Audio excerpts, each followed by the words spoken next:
Welcome back to the official Atari Games podcast. This is Jason here. Now, last week I said this is not a Bubsy podcast. We did 3 podcasts for Bubsy in a row, and we're done with it. We're not done with Bubsy. You should still go and wishlist it, etc. Go watch the episodes if you haven't seen that. But this, something a little bit different here. Something a little bit different because we have just released the console ports of Wizordum yesterday as the time of this recording, and this past Tuesday at the time of the release. So joining me are 2 very special guests. First of all, we have Jeron Moore, executive producer at Apogee. Welcome, Jeron. How's it going? Hi. Thanks for having us, Jason. All right, I guess that means you're doing well. And also joining us is Primoz Vovk. Did I say that right? Hey guys, it's fine. It's perfect. First into that it's world. Perfect. Awesome. Primoz is the lead at Emberheart Games, and he is basically the guy. Before I wrote your title down, I literally just had it as the guy at Emberheart Games who made all this happen with Wizordum. So that works. Welcome, Primoz. How you doing? I'm doing fine, thanks. Awesome, and congrats on the game. The game obviously released on PC a few months back, and they're not with us, but a big shout out to Black Smoke Games, who did the port of the title in collaboration with Atari / Infogrames on consoles. So, but Primoz was also a huge help in that process as well. So thank you, Primoz, for all your help. Yeah, everyone did a great job. So yeah, it's great. Yeah, they truly did. And we're not really done yet, but we could get into that later. What I want to do now is I want to just, kind of speak through the process in real time as I'm starting the recording here, because we are going to start going through some gameplay. If you're not familiar with what Wizordum is and you want to check it out, well, one, you can just go buy it. But if you're still a little bit on the fence, you could come on over to the YouTube link and watch me play a little bit of Wizordum as we talk about it. So I'm just going to jump right in and start a new game, level 1. And as we get into this, I'm going to choose the cleric. What do you choose, Primoz? Are you a cleric or sorceress? I'm cleric usually. Guy. Cleric. Jeron? I love to. Yeah. I like the sorceress. I like her ranged attack, but I'm most excited for the class that has not yet made its way into the game. There will be a 3rd class. Oh wow! Look at that. Tease. That's a good answer. Yeah. The answer is your favorite is the one that I can't choose. Thanks. Much appreciate that. So here we are. Excited about it. You're excited about it. Okay, it's not your favorite. You're just excited about it. Fair enough. Cool. So we're getting started here. We got the prologue. We got a lot of text. Would you be offended if I skipped this? Not at all. Fantastic. And I'm going to skip that. We're going to get into it. And I'm going to ask you the first question. Why? How did Wizordum come to be?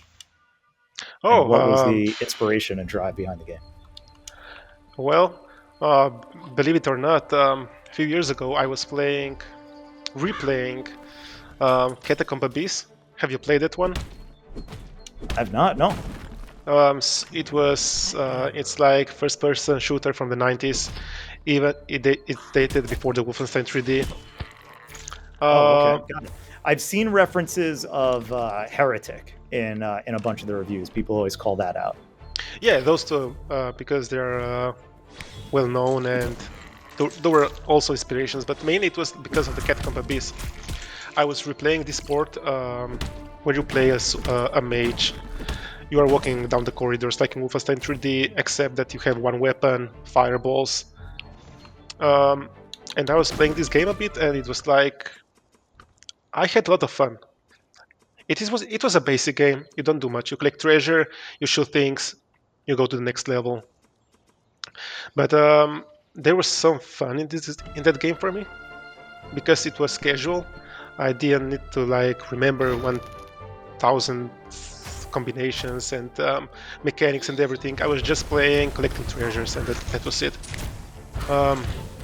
And one day I decided to make a quick prototype of the game like that. And one thing led into another, and I posted something on Twitter. It was like one short video, one clip, and I got 1,000 likes. or something on that one image or one GIF. I don't know what it was. Yeah. And I was like, okay, I'm having fun doing this. We don't have a game like this yet. Maybe there is something about it that it's worth pursuing. So here we are, a few years later. We are on That's PC, awesome. on consoles. So when you were doing that, what were you doing otherwise? Like, what kind of were you? I'm assuming you did some development before that. Were you working on something else? What was going on in the life of Primoz? Like, what was happening before pre-Wizordum, pre-GIF? That's a while back. I need to think about it. I was working on some game for some company somewhere, for sure. I don't. I would have to check the year, but yeah, in my free time, I was always working on prototypes. I have like, I have a huge library of prototypes on my PC, so it's like I'm always trying new stuff, exploring new stuff. But Wizording was something that I was really having fun with, and yeah, here we are. Primoz, had you started Wizordum when you were finishing up Monster Bash? No, it was before that. I think it must have been. But Wizordum development was like I was working for 1 month, then I did like 3 months nothing, and so forth. Yeah. It wasn't like a full-time hobby project or something for a long time. So what was it like? Like, what? Walk me through. Let's get Jeron in here. What was the timeline, or what were the events between you posting that or working on that prototype, getting it out there into the world, and then getting connected with Apogee? I'm not sure in which phase the game was, but it was somewhere between first Realms Deep and the second Realms Deep. It was hosted by 3D Realms, I think. Because I made my appearance on the first one, and when I did that, this was like kind of a public statement that this thing is real, that this thing is happening, and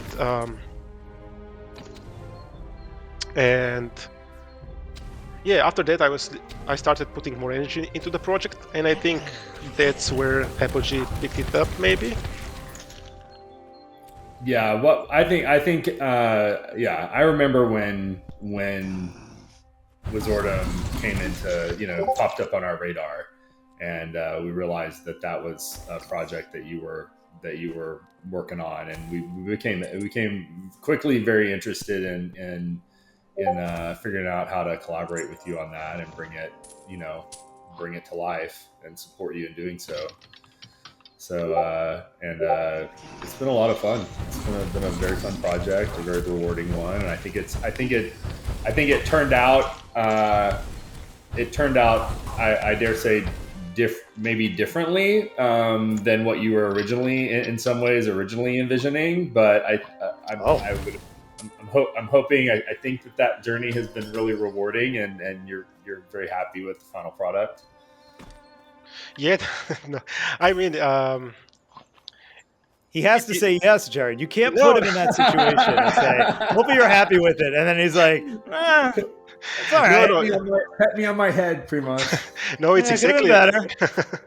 It's exactly where I wanted it to be. So the thing is, before Apogee, it wasn't like a really serious project. It was meant to be like a short one.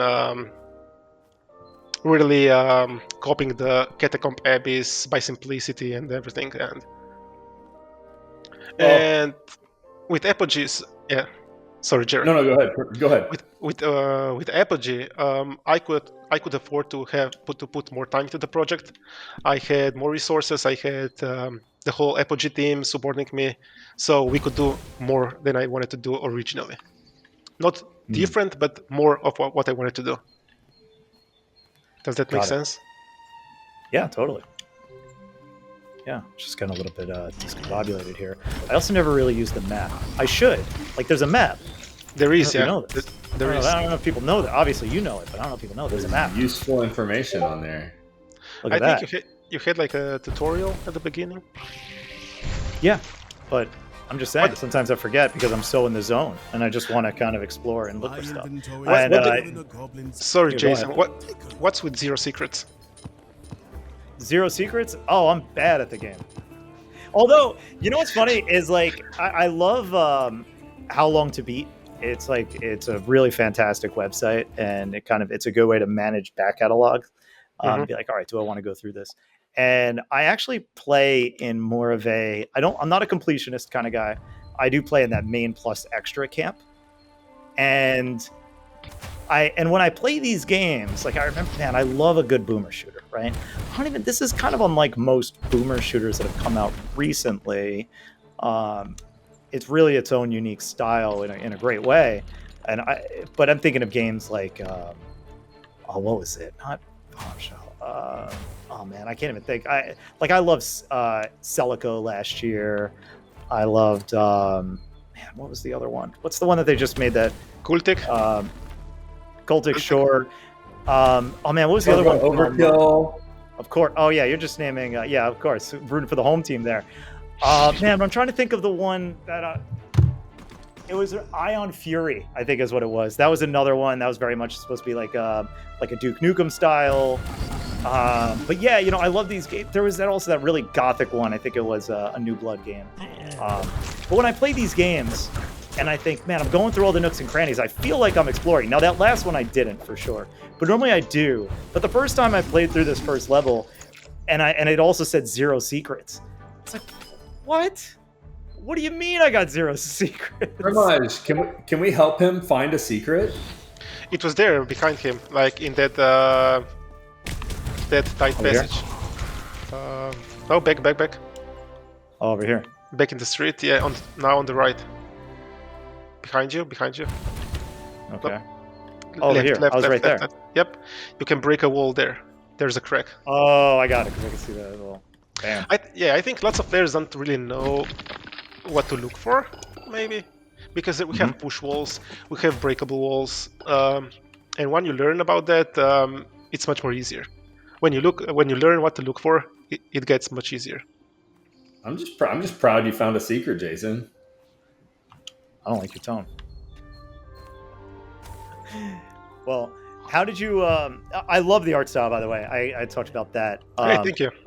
Did you do all the art to the game as well? I did everything except the creatures. Yeah. Everything except for the creatures. So I did texturing, the weapons, you name it. I will. Level design. What's really interesting, Jason? Do you see all the dynamic lighting when you're firing spells and the light kind of like travels down? Yeah. That was a very late addition to the game. It came in probably 3 or 4 months before release. Oh man, yeah, it's cool. There's like,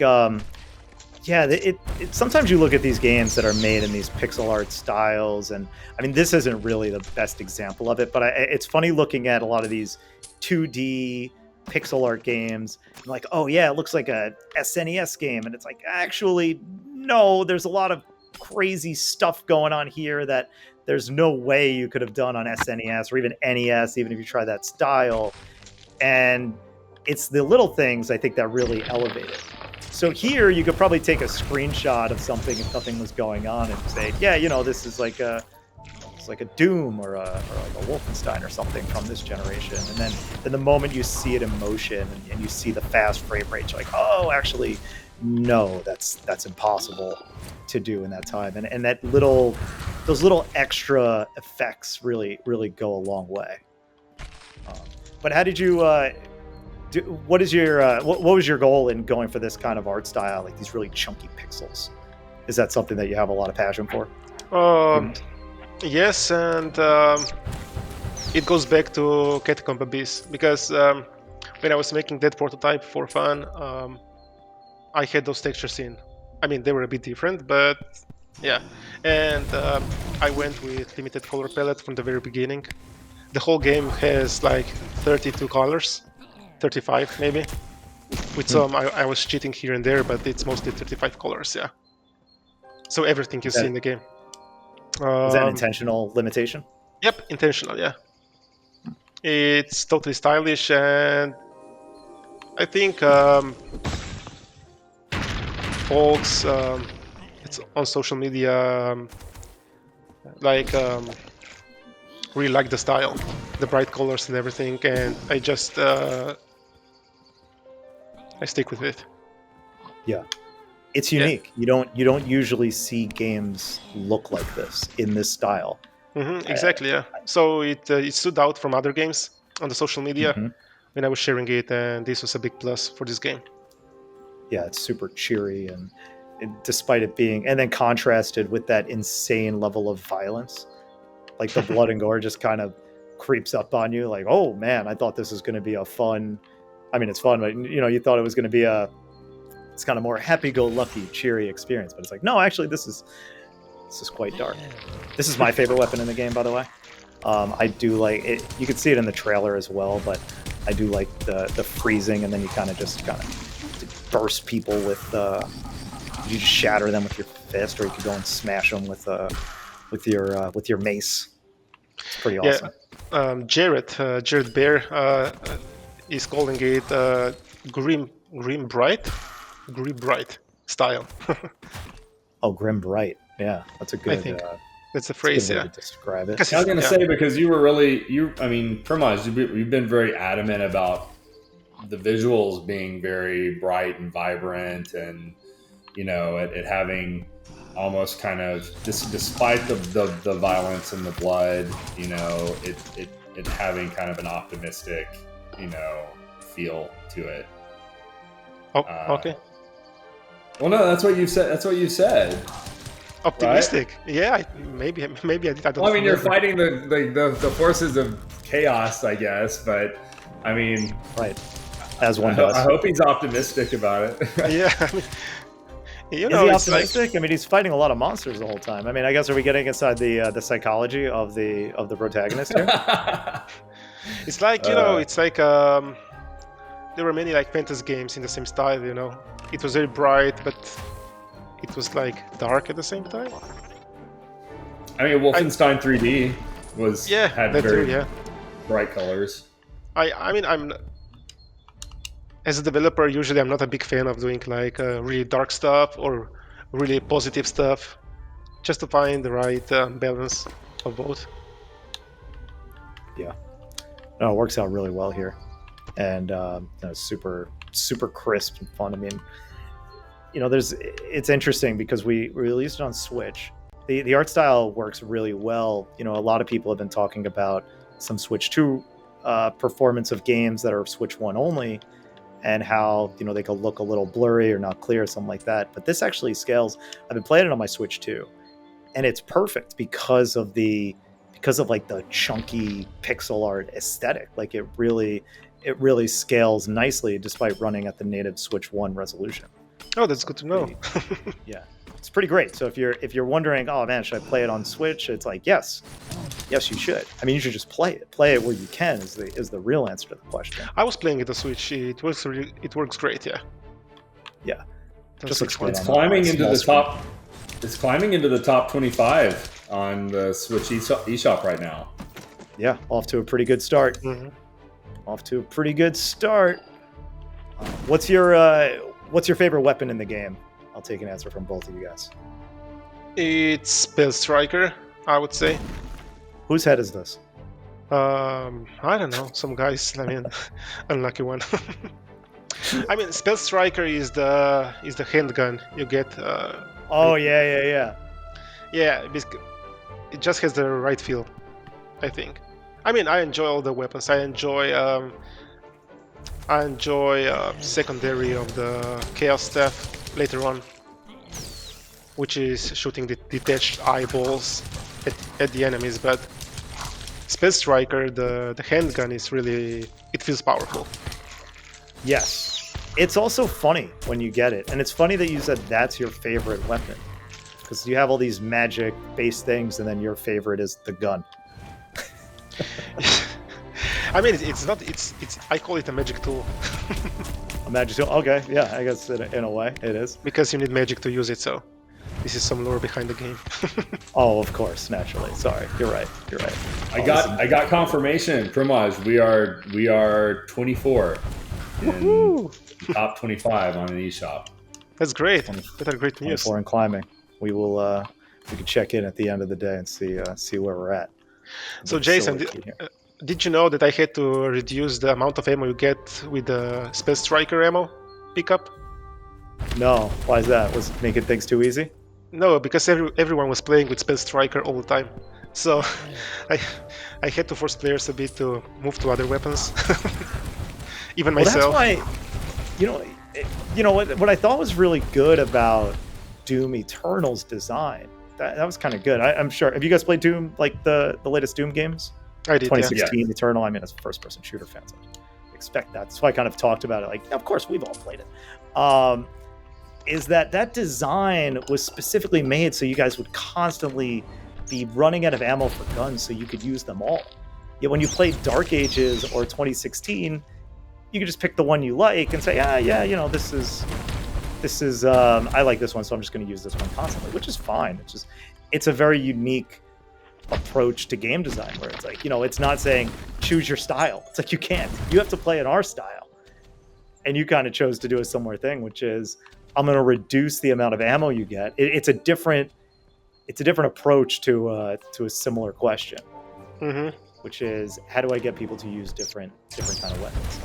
What were some other kind of changes or major changes that you made throughout the development? Maybe something that you found when people played it that you weren't expecting that caused you to change how some of the systems of the game worked.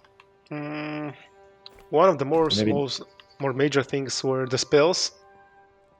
You don't have any spells right now on the right side, but you can learn up to 4 spells with each class.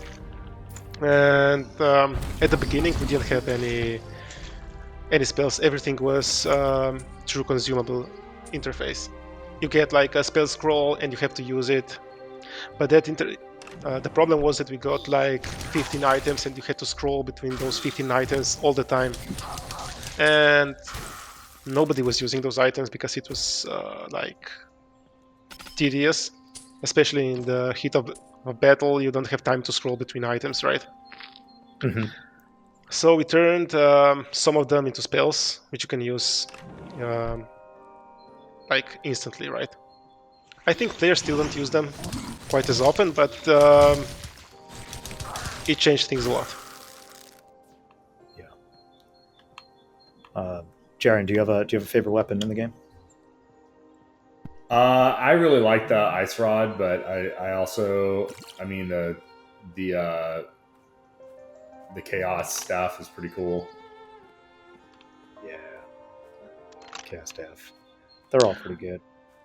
Oh, one more thing we changed was like this first episode, the levels were much longer, like they were really big, and we had to cut most of the levels down like for a lot. How did you do that? Did you like cut them in half, or did you? Right, I gotta go this way. Or did you make them into multiple levels, or did you just kind of shrink them all? We just shrink them. Like Tomasz, the other level designer on the project, the person who did most of the levels in the game, was responsible for this, and it was a really tough problem because we had so many good places there in the game. It was really hard for us to pick one and to cut it off. Like in the last level of episode 1, you are playing in the city center where the city is burning. You go to that cathedral, and we had a whole library complex in that cathedral, and it was pretty cool, but we just had to cut it out. Yeah. Because it was. How did you determine that? Did you guys do play testing on the game to determine that? Well, we played the level over and over far too many times, so we knew like what we can cut without damaging the experience. So often I feel like, that situation I was in right there. I always forget if the fireballs are going to keep coming towards me, even though I completed the puzzle or not. So you just kind of get that extra hesitation layer, which is like, oh man. It didn't always stop. These ones kept firing at some point, so this was a new change. Merciful. Yep. So yeah, it was like many changes in level design, in gameplay, even in music. Like I think Jeron can tell you more, but with music we always had like one piece of music playing on repeat, and it was starting to feel like repetitive. So I see that. I don't, Jeron, maybe you can tell more about it, about the layering and stuff. Yeah, I know. Apologies We for came up with a sirens really. on our side. Do what? No, I was saying apologies if the sounds of New York are coming through. Oh no, it's fine. It's immersive. Um, yeah, no. We came up with a really cool sort of. It's not quite. It's not quite an interactive music system, but it feels that way. It keeps the music feeling dynamic as you play through a level. Our composer Tim Stoney, who wrote a vast majority of the music and produced it in the game, did a beautiful orchestral symphonic score with fantasy, high fantasy score with strong themes that recur. Really, just I'm a geek for this stuff, so I love what we ended up with. Very proud of it. But Tim came up with a really cool idea where we've got zones and triggers throughout the map, and we have multiple layers. Sometimes, what is the most amount of layers that we had for a I piece? think it's 5.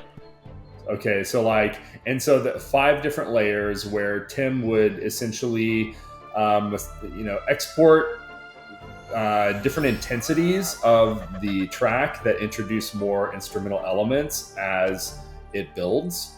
That way, you can go from something very simple and sort of introductory and transition into something more complex and more grand in moments that you want to evoke that emotion and that sound. And so you get that in Wizordum, and I think it you spend a lot of time in these levels, and you do there are a handful of tracks that you will hear again depending on the areas that you're in, so it just keeps them feeling fresh and like they're changing with you as you're exploring the environment. Because you have some you're a musician yourself, right, Jeron? No, I just know enough to be dangerous. Oh, okay, fair enough.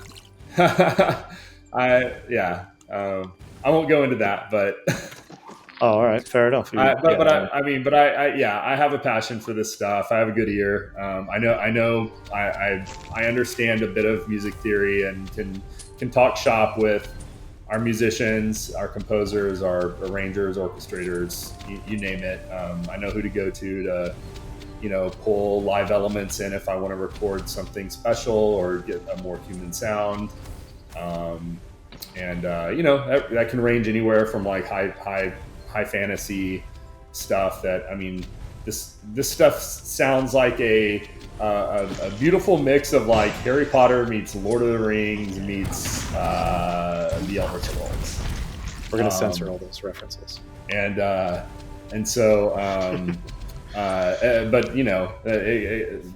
Turbo Overkill, we did a lot of synthwave, cyberpunk, fusion, symphonic stuff. It was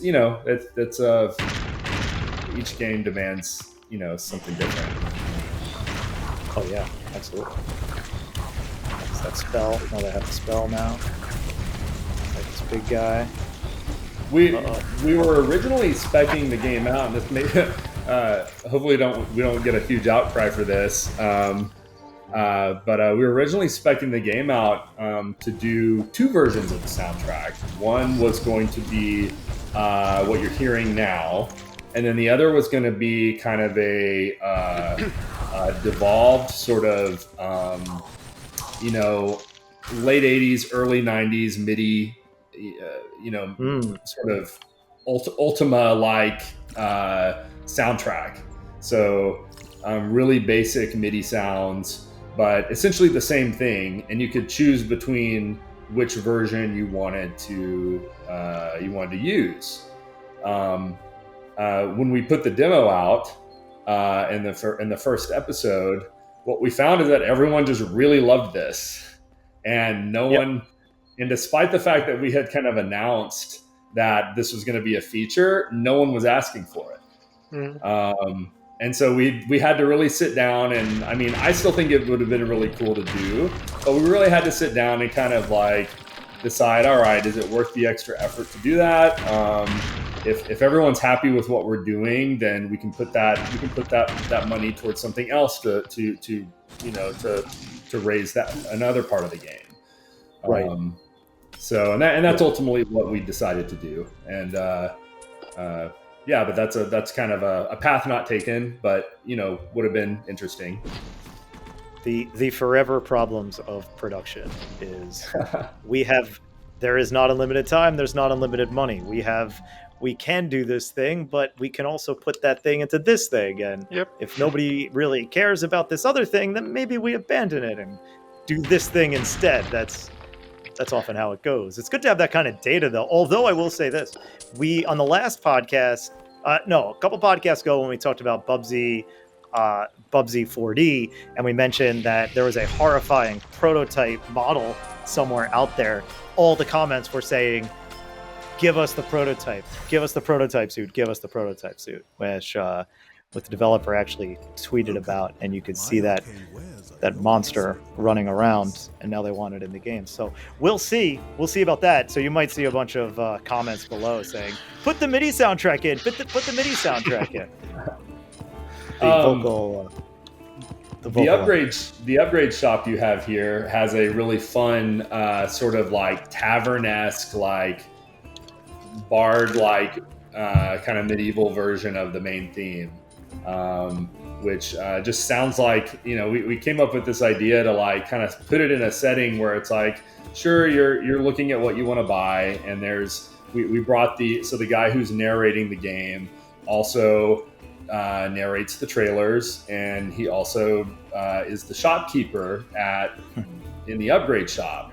So he almost becomes like your guide through the game, and he's always there when you need him.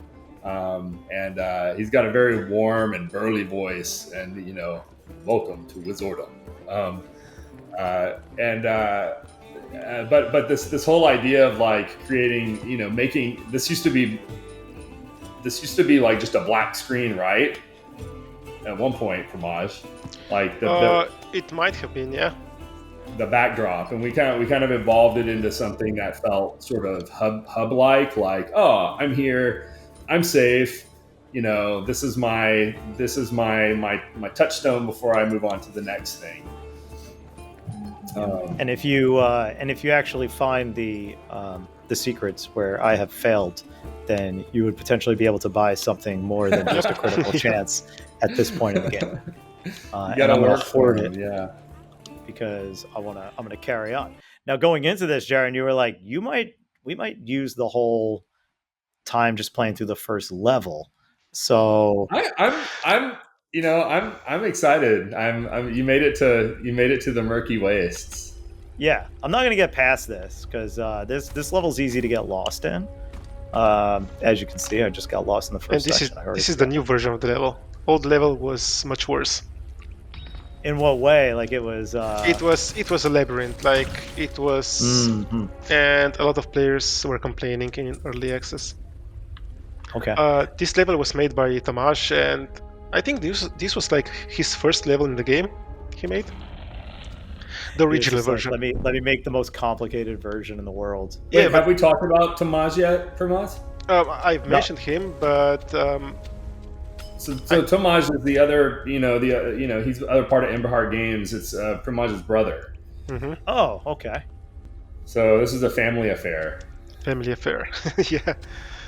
Yeah, he was always like in the old days. He was making lots of stuff for Duke Nukem 3D, for Quake, for Doom, and stuff like that. And he was really good with it. And now this was the opportunity to work together for the first time, right, on the on the commercial game. So it was great, yeah. That's awesome. But as I was saying, this was his first task for Wizordum to design this level, and he was like, "What do you want it to be like?" And I was like, "Make it complex, make it weird, like sewers in the old games, right? It's like it should be hard." But He gave you what you asked for. yeah, Make it he did. annoying. Make it Yeah. annoying for people. And he did. Yeah, he did. But he also did To- this new he also did this new version, Oh, okay. which is. Now, did he do the version after everything else was done? I mean, this version was done pretty late in the game. Maybe I think it was done in the time of the second episode in early access. Maybe. Yeah, this came out before you pushed this new version out before episode 3 came out. Mm-hmm. What was the early access period like? Oh, here's your favorite gun. Spell Striker. The gun, aka. I mean, early access was like it was as rewarding as it was terrifying, because we were getting a lot of good feedback for the game, but at the same time we know that we don't have a perfect game out there yet, and you have a game with terrible serious level on the store. Players are playing it right now, and you have to do something about it, but you can do it right now. It takes time, So it was stressful at some point, but with every update, it felt better. Yeah, of course. That's kind of how it goes. How did you decide to do that? If you're willing to divulge some of that information, which is, what was the decision to? And Jeron, you probably have information on this as well, because I assume it was an Apogee decision of putting a game like this into early access. It's been happening more and more, and it's interesting to understand the methodology behind that. I wanted to go initially. I wanted to go out to the early access from the beginning because of the feedback and everything. And I think we discussed with Apogee, and we agreed that we'll push the game into early access if we get it out out in less than 1 year, right? So the early access phase for a few months, and we finish it in 1 year time after that, right? So that was the plan, but so you get some feedback, you fix stuff, you update stuff, and you release the game. But it took a bit longer than that, so. It always does. What was the so what would you say is the biggest difference between the game as it was in early access versus the game as it is now? It's it's almost like day at night, right, Jeron? Like Jeron was saying before, there is lighting in the game. There are new levels in the game, much more optimized, more fun, better sounds, better music with layering and everything. It's like I don't even think we had a shop in the game in the early access at the beginning. No, there wasn't, and the map has undergone a lot of refinements and perfecting to kind of help players, be able to use it productively. So that's been something. We also did a lot of optimizations for the game, so it runs pretty well on Steam Deck. That also made it a lot easier to run for all those console ports. Like it made some great strides. Especially like getting it running on Switch, we had a great starting point there. So you did really great work on that side as well. Yeah, thanks. Glad it worked out. Yeah, of course. One of the cool things that I want to call out, because I'm not sure if it'll come up organically, is our key art. I wanted to talk about that as well. Yeah.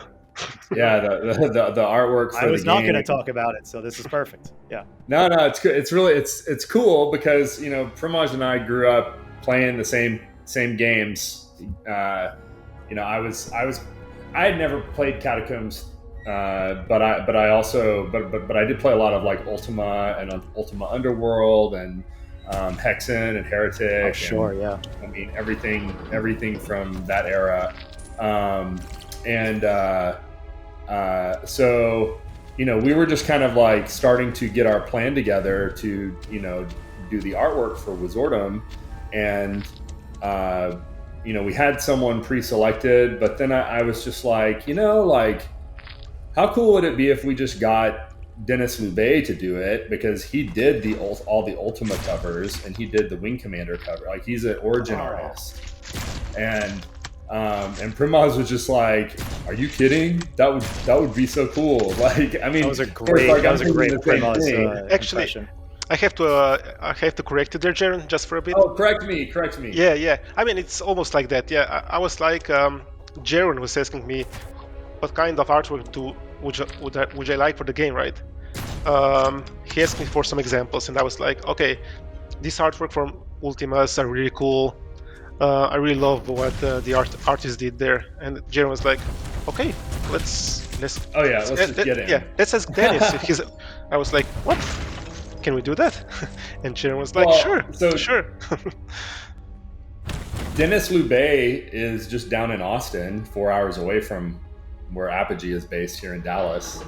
And so I just did some quick research and figured out how to contact him, and we got on the phone, and he was just super happy to jump on it. And instantly we had a legendary artist attached to our project, so that was really fun. And the piece is timeless. Like it feels feels like an old fantasy novel, which is what all those other covers look like for the Ultimate series. So yeah, it looks great. It definitely has that throwback feel. Yeah, and it's truly great. And something that I read. Oh, sorry. Something that I read in one of the comments recently was that someone said that they thought it looked like a fantasy reinterpretation of the original Doom artwork. Oh yeah, that was that works. Yeah. And that was I mean, just for the record, that was never a part. Maybe that was in Dennis's mind. I don't know. I'd have to ask him. But that never came up in conversation. Nope. We just knew that we wanted a stairway up to the giant chaos portal, just sort of like the cinematic like visual, interpretation of it, and then your character at the center of hordes of monsters sort of encroaching upon you, and that's what we ended up with. Yeah, no, it's really great. The one other thing I did want to bring up regarding the feature set, and it's something that is currently on PC and still in progress for consoles, so planned to come at a later date, is the mod support. I mean, mod support is a weird way to put it, but it's really a level editor in the game. So when did that enter the conversation as a component of this experience? Did you always want that from the beginning? Or was it something that you said, hey, we can do this? Or was it even maybe some of the tools that you were already using and said, hey, I can make this more user-facing? I want to interject here before Primoz says something. Primoz, this is one of Primoz's kinks. Like, he loves UGC. He loves user-generated content. Mm-hmm. And he loves to create tools and enable the player to add on and probably just do the things you wanted to do as a kid with your favorite games. Exactly. And exactly. I remember making levels in Time Splitters, man. Like, that was because that was the level editor that said, oh man, I could actually use this thing, as opposed to getting Unreal Tournament and then like, here's UE editor. I'm like, I don't know what's going on here. I can't do it. Yeah, and Primoz makes these. He creates these tools in engine and makes them so intuitive and accessible, and it's just been a really cool thing. So Wizordum has I think 115, 120. Like, I don't know how many at this point. I expect this number to dramatically increase as well. I don't want to steal your thunder, Jason. I mean, we'll see, right? I mean, right now, well, I guess Primoz, you should first talk about the that implementation. I want to get your take on. Yeah. I think Jeron told everything about it, really. No, but for Wizordum, would you call it a kink? Sorry, it is definitely. It definitely is. I mean, it's like, the game started out with, even the first version was like, not the prototype, maybe soon after the prototype, we had the editor in the game. So when we were developing the game, we were developing the level editor with the game. So we never did any levels in the game was made in Unity. We didn't make any levels inside Unity. It was everything made with the level editor we did. Love that. Because like Jeron said, as a kid, I loved every game that had like modding support of any kind, and I spent hours and hours with those editors. So, and it paid off, because for Wizordum we have so many great level creators out there. We have so many creative mods done already. Have you played any, Jason? A couple of them, just mainly for testing purposes. Otherwise, nothing too in depth. I'll be honest. But we have, it's worth saying that while the current release on consoles doesn't have the ability to create or even download the user-generated levels from, as they become available, we did include a set of levels that was kind of chosen by you and that were submitted by the community. So, we kind of have a version of that in the game right now. If you get it on consoles, you'll have the base game, the main campaign, plus all these user levels, and then, coming soon, I should say, we're going to have the ability to get more of that content as it becomes readily available. So, seemingly an endless stream of content for all players. Definitely, yeah. And even those 15 levels that come with a console release, those were made with one of the top level creators from the community, so they're really worth playing. And it's hours of fun. Absolutely. How often do you go back and play like those custom levels outside of just checking them out? Like, do you still go back and play this game in your free time and say, yeah, you know what, I just want to play, see what people are doing, mess around? Oh, come on. It was a good try. I'm pretty active inside the modding community, so every time somebody drops a new level, I'm there playing it. I give feedback on the level, because we don't have like 100 levels every day, but exactly. We have a community. We have small but active and great community, and I play all the levels, and we even host map jams, and I try to participate in every map jam as well. So it's not just them, but I also want to create something for the map jam. Oh, you submit something for the map jams as well. So you're still out there making levels. You're still out there making content for this game. Yeah, because when you don't have it, when you don't have to do it for the official level, like for the campaign, it can be more fun because you are not limited. You are you can do whatever you want. I'm here just looking for redemption at this point. All right, now I need you to rate my playing. Honestly, how am I doing? You're doing great. I mean, Jeron was expecting you to be still in level 1, so. I don't know what you expected of me, man. What do you think? I'm not a gamer? What does this mean? Do you struggle? Do you struggle with level 1? Have you gotten through the labyrinth that is this sewer level here? Huh? I've been through it. Yes, I have. All right, I couldn't tell you how to get through it. I don't retain that information. It kind of leaves me as soon as I finish it. Fair enough.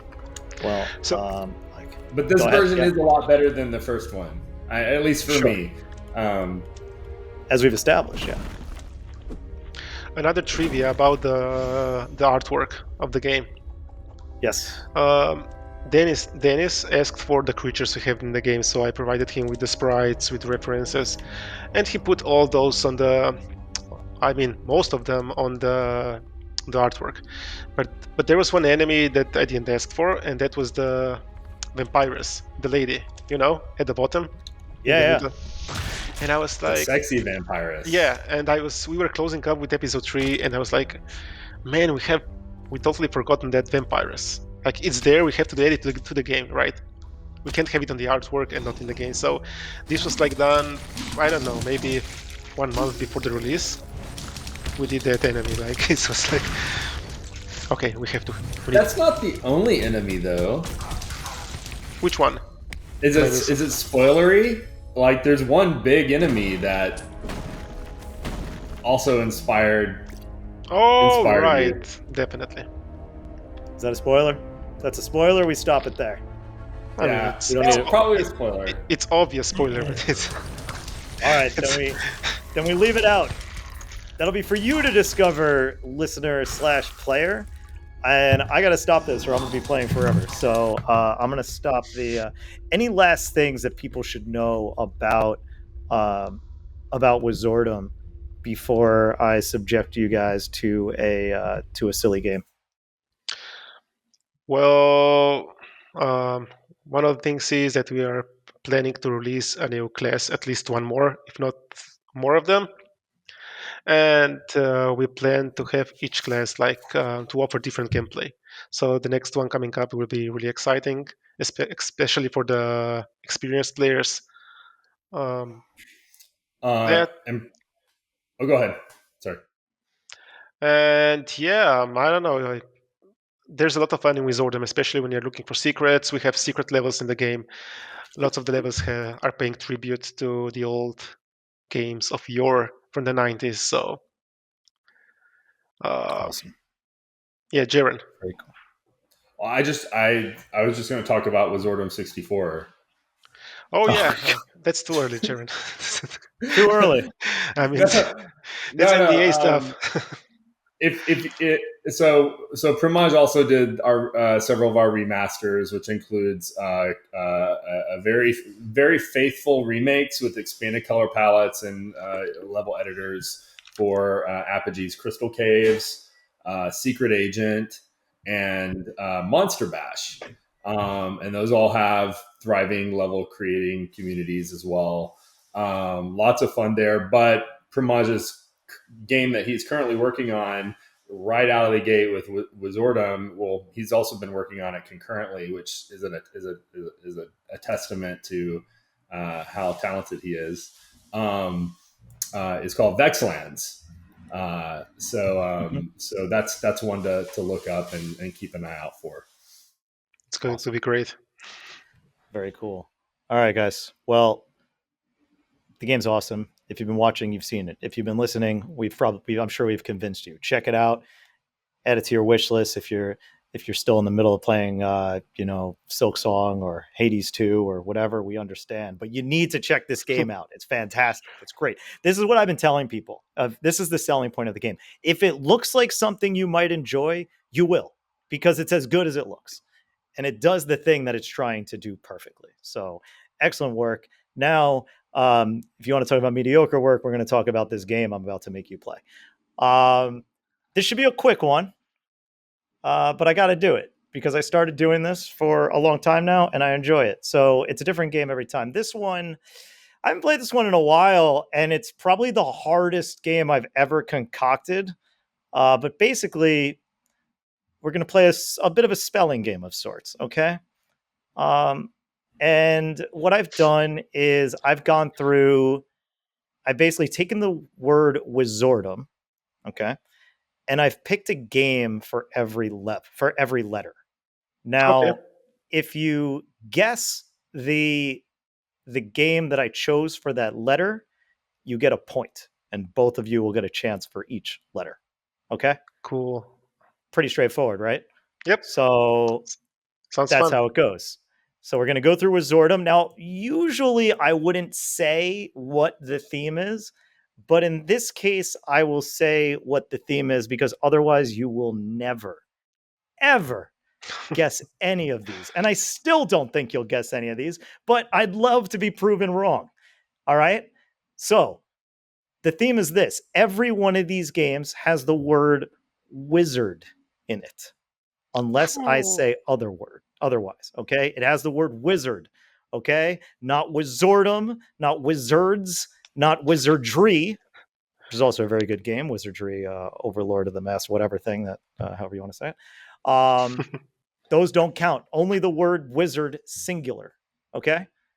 So, with that said, sorry, is like wizard part of the word, or is like it's part of the title. Okay. Okay. So I'm trying to think of, I'm not even giving an example. After we do the first one, you'll see what I mean. Jeron, you get to go first because we go alphabetical by first name here. So your first guess for a game with the word wizard in it that starts with the word W. I don't know. I can't use a lifeline. No. I don't know. Was there ever a game called Way of the Wizard? There might have been. That's not what I wrote. Primoz, what is your guess for Is W? is Wizards and Warriors, or was it? It's No. plural. That's true. That is plural. Therefore, that is not the right Oh. I answer. was going to say that, but it's plural. Okay. So this Wizard and I Warrior. chose for this one. I chose Wizard of Legend. Oh, Wizard of that's a Legend. good one. Okay. That's a good. Dang. Yeah. Then that was probably the only one you guys would have had a chance of guessing. So here we go. Wait. Next one. Are Wait, we what? sure? What Wizard of Legend? You're gonna check my Okay. All right. I check tried to my make sure. work here. Now look, I've been wrong with certain things before, but not this. Not No, this. I should. Dale North, the composer for that game, is a buddy of mine. He's actually cool. worked with us before. So but I was like, is it Wizard or Wizards? No, but I should trust you. I'm sorry. All right, fair enough. You shouldn't. Here we go. Next one. I, Jeron. What do you think I chose for I? Oh Jesus. I just love this title of the game. I don't even know what it is, why it is. Do you want a hint? It won't help. Sure. It sounds really obscure. Yeah, this game came out in 2020 on PC. On PC. Okay, that's my hint. Yep. Go ahead. You know what? This is fun. I'm going to give you guys each a hint that will guide you to it. It won't help at all.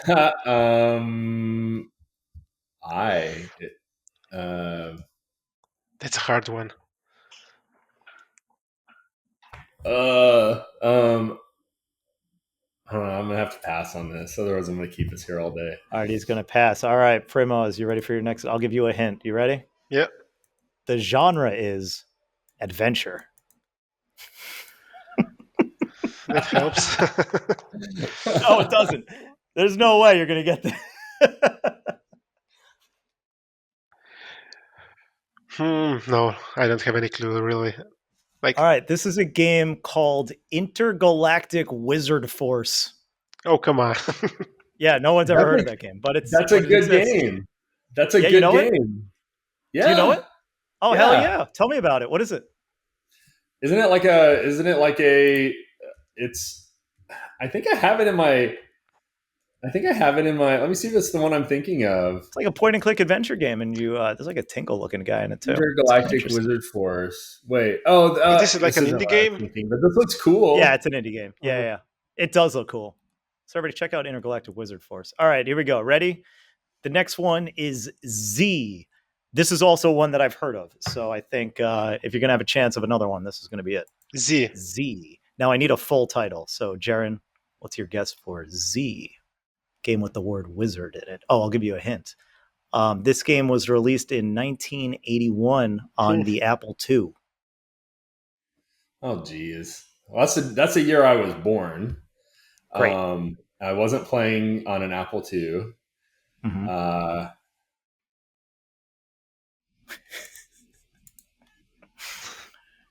Now, is this game devised for us to just have a bit of a giggle at the end? Yes. Yes, it is.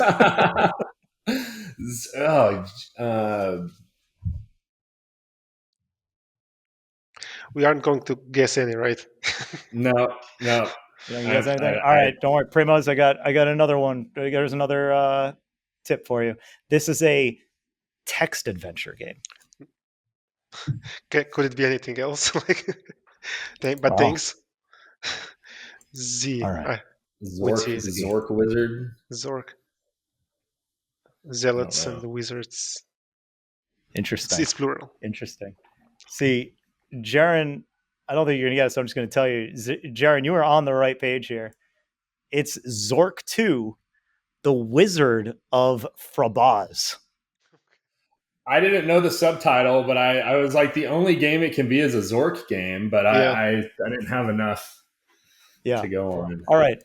Now, the next one is O. And here's the thing about this one. There is no game that begins with O that has the word wizard in it. At least not according to Moby Games, which is where I found all of these games. Don't look it up, Jared. I'm not. I'm clicking So, Windows off. so for I this promise. one, I will accept either the title as it is with an O or the alternative title that does have the word wizard in it. All right. So, Jeron, here is your hint for this one. This was released in 1980 on the Apple II. Can you give me better hints? No. I need higher quality hints. All right, fine. You want another hint? You've bullied me into giving you another hint. One of the alternate titles is The Warlock's Revenge. Oh wow. Okay. Oh, okay. Maybe that triggered something. Here we go. No. I don't have a clue. Nothing. No guesses, huh? You just piece it out. Wait, Start it's thinking. supposed to start with an A. Oh, it's supposed to start with an O, but I'll also accept the but here's the thing. Like I said, the title with an O does not have the word wizard in it. So you could say any game that begins with the letter O, and then maybe the alternate title has wizard in it. What could be a game that went by The Warlock's Revenge that starts with the letter O and also was released in 1980 on the Apple II? 1980 or 80s in general? Like 1980 on the Apple II. Is it the game from the Carmack?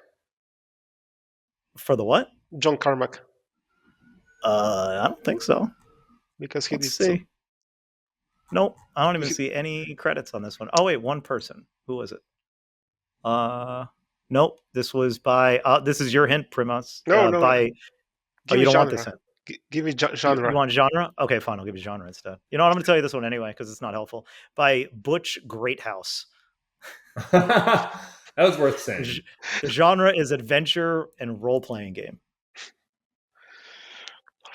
I don't know. I'll just give whoever wants to guess. We're gonna do this team effort style. Let's see if you guys can figure out one of these. Orbs of the Wizard. Well, that's not the.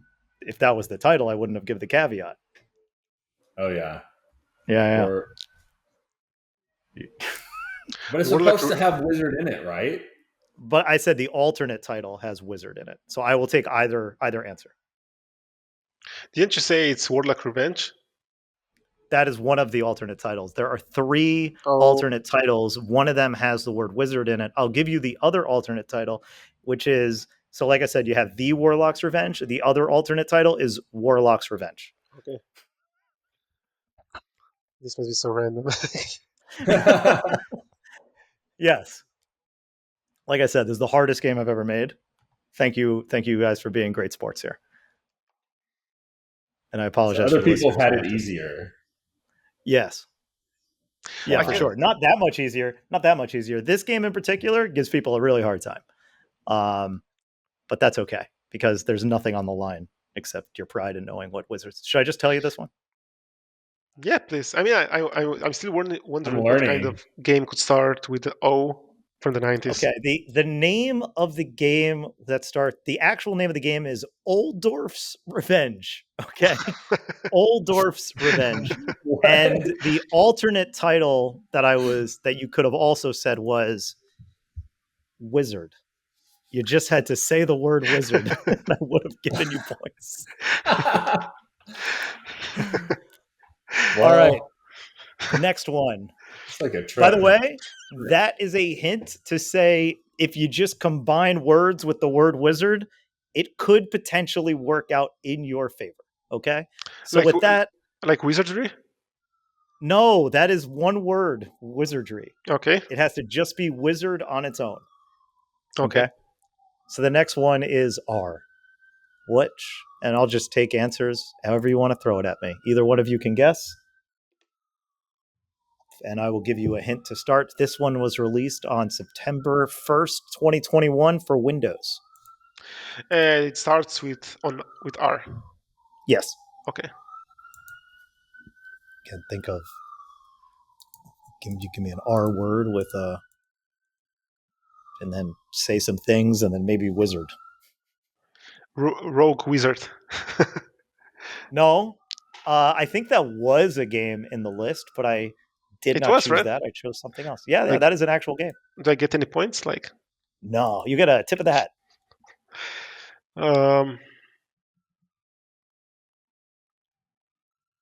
Primoz, Jeron, any guess? I'm thinking. But you have the right idea. I like that you're guessing games that meet the criteria of the question here. I want points. You got a tip of the hat at this point. That puts you in the lead. You've said a game that exists with the word wizard in it. Jeron, any guess? I'll give you guys another hint, and then I'm going to give you a few more seconds. All right. The next hint is this is a role-playing game. Obviously, if there's a wizard in it. It's a role-playing game. Well, Wizard of Legend is more of like a twin-stick shooter. That's true, yeah. That's true. I guess there's role-playing elements if it's like a roguelike. But what game doesn't have RPG elements at this point? True. Well, so true. Oh, and it's fantasy setting? That seems more obvious if there's a wizard in it. How many words? 2. Shouldn't have answered that question. That gives it away. It doesn't I'm just going help. to tell you. You're asking too many questions. Jeron, you got one guess. You got a guess or no? I don't know. Red Wizard? Nope. But I like that was also a guess. That's not a real game. Therefore, you don't get even the tip of the hat. Rift Wizard is what I chose. What? Wizard. Rift Wizard. What is this? Okay. All right. Here we go. Next one. D.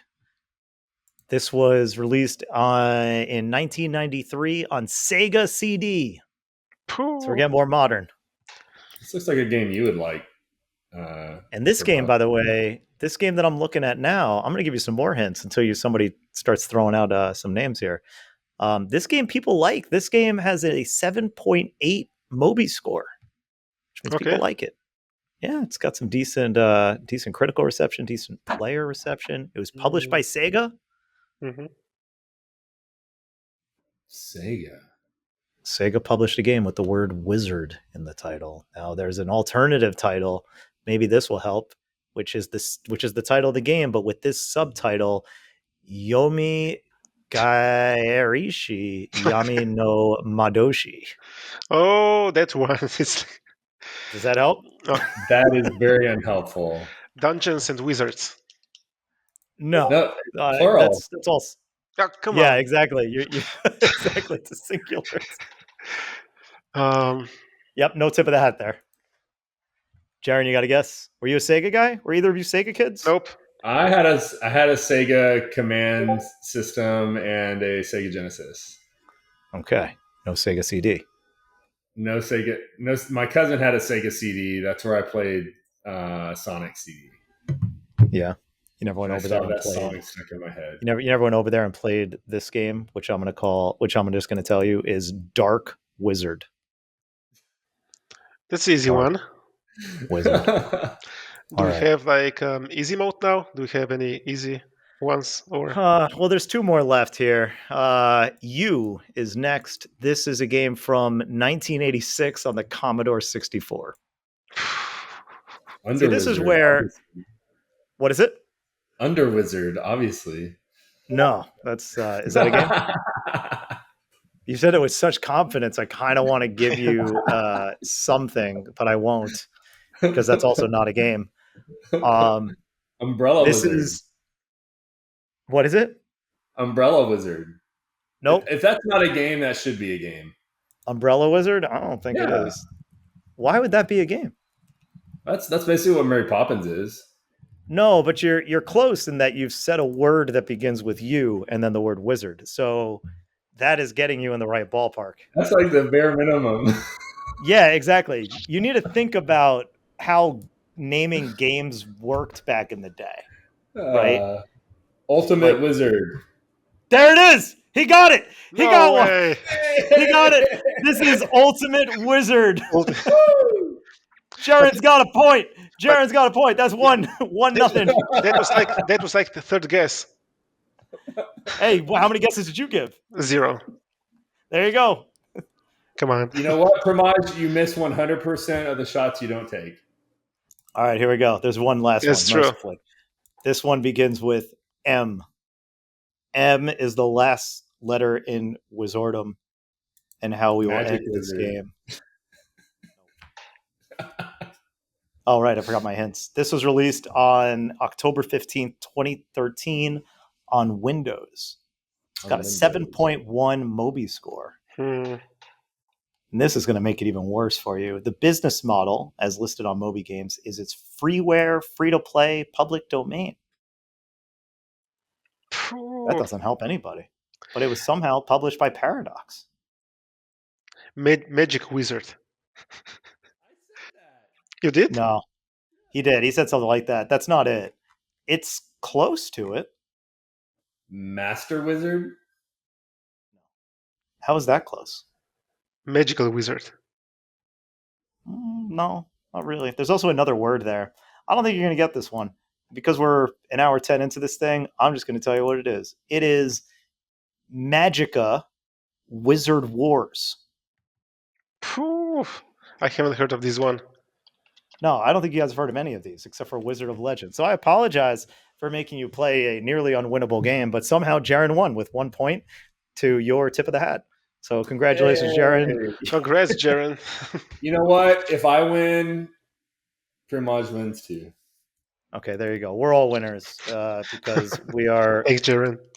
Because we all get to be a part of a fantastic release in Wizordum, which will not be an obscure game in a trivia at some point in the future. Maybe, probably. We'll see. I'm gonna work that in at some point. We'll see. Jeron, this might come back to bite you. We'll find out. When you come back for potentially future episodes. We'll see. Yeah. Excited. But because you won, you get to plug yourself and where people can find you on the internet if you want to be found. Okay. On Twitter, it's called Actually Jeron. Actually, and then Jeron. Instagram is just Jeron Moore. Those are really the best ones. You can find us. You can find Apogee on Apogee Entertainment. Just Google us. You can see all the fun things we have coming up. Some of which include projects that Primoz is involved in. And you can find Primoz at emberheartgames.com. I was going to let him tell me that. Primoz, where can people find you? At emberheartgames.com. Thanks, Jared. But See, also, you got to say it twice. Also on Twitter, it's emberheartgames, or we also have a Discord, which you can find on emberheartgames.com. So those are Great the places. I'm going to make sure to have links to all those things down below. You can find me on Blue Sky at Jays of Doom. I also read all the comments in the YouTube videos, so you can write all your comments there. Give me some feedback. Let us know what you think, and if you were able to guess any of these games in the list, because I know you didn't, and you're lying if you say you did. So that's that. Well, guys, thank you so much for joining. Appreciate it, and I mean I will give a congratulations to collectively ourselves, but you guys for a great game, and it's been a great privilege to be able to work on it. So thank you, and for everybody listening. Thank you, Jason. For everybody listening, we'll see you on the next one. Thanks a lot. Bye. Okay, thank you. Bye. Bye.